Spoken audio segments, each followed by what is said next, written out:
Martin Luther King Jr. Day is coming up, right? So this is prologue. Martin Luther King Jr.'s piece is my prologue to the piece that I have written and will perform for you today.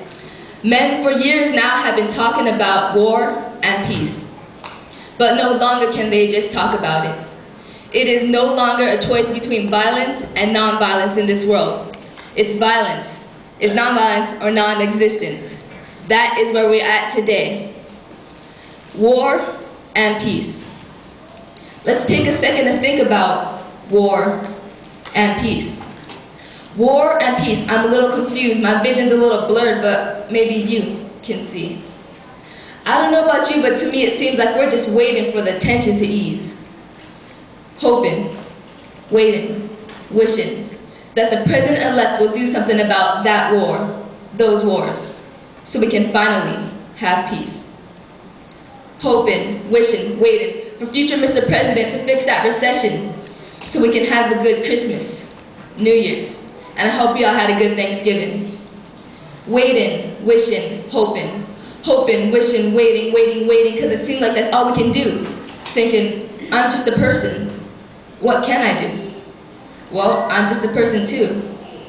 And sometimes I feel like I'm just a grain of sand, and as I sit on the ocean floor, I get so scared thinking that everything's out of my hands, out of my reach, because I'm just a grain of sand sitting on this beach. But other times I feel like I'm bigger, like I'm on top of the world, gonna change this world, but then I turn on the TV, flip to the news, and once again, I'm just a grain of sand, hit by a wave of negativity, leaving me sitting here stumbling over war and peace.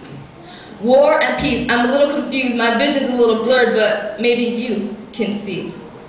Maybe you can see why our existence is threatened by non-existence, where we're so resistant to listen and find out what we're missing, because it seems like we're just making the same wrong decisions. Maybe you can see why the last time I turned on CNN, I had to listen to some talk about nuclear mass destruction.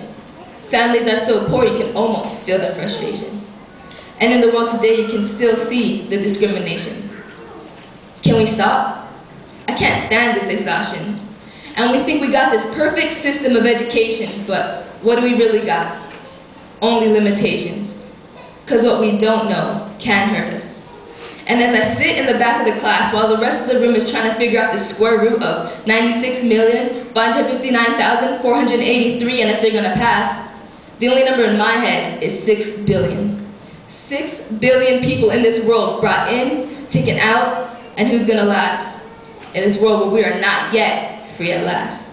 Held down by chains of hate, holding tighter at this rate. I ain't feeling this state. I gotta get out before it's too late. And I ain't gonna wait for the tension to ease. So I guess I'm done thinking about war and peace. Thank you.